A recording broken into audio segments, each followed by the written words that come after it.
Since we've been just talking about parallel lines, let's look at the proportions that can occur with parallel lines. So there's a theorem. It doesn't really have a name. It's in the book nameless. It says that if three parallel lines intersect two transversals, then they divide the transversals proportionally. Okay, so here you'll notice that we have three parallel lines. There's our two transversals, L and M. What happens is that these parallel lines divide the segments that are created from the transversals proportionally. So if I put some letters here, A, B, C, D, okay? Since we know the lines are parallel, that's a big one. Given the parallel lines and the fact that we have these transversals, then we can say that UW is to YW, so that would be like A is to B, as Vx, which, see, there it goes again. I don't know what the deal is. Okay, let me just erase that. Okay. All right, B, as Vx, which is C, is to xc of D. Okay, so you can do that way. Again, because of our different properties of proportions, we could also say A is to C as B is to D. Or another one, let's do D is to B as C is to A. Okay? Let's look at an example of how we apply this theorem. So we're asked to find the value of C and D.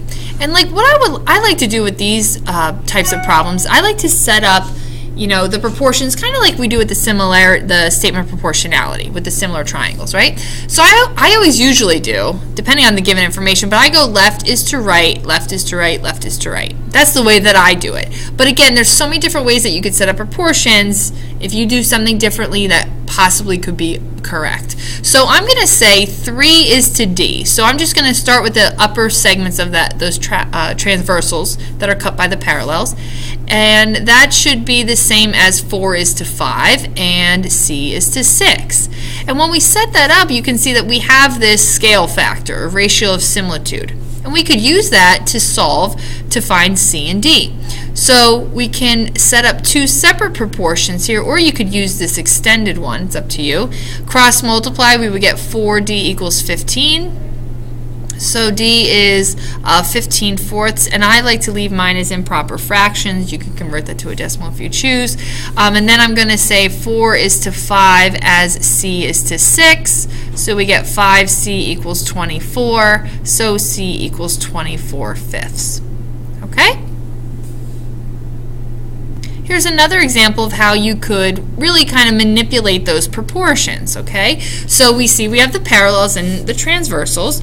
So there's a few ways that you could set this up. Notice that we don't have this segment right here. We could put an x there, but then if we set up a proportion, we're going to have x over 8, z over 12, two variables, no complete ratio, doesn't really help us.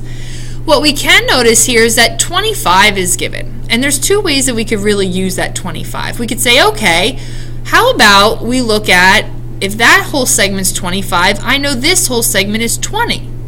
So I could set up a ratio as 25 is to 20, as z is to 12. Right? That would work.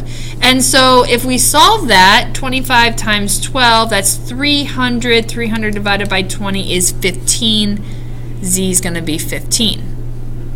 Now, do you see another way that you can set up a ratio or a proportion? I do, because if the whole thing's 25, we can call this 25 minus z, if you wish. And then we can say 25 minus z over 8 is equal to z over 12. And then we can solve that proportion, but we just have to be careful that we distribute, right? So we would get 300 minus 12z equals 8z. So 300 equals 20z, and we know that z is 15. So there's two different ways to do the same problem, same result.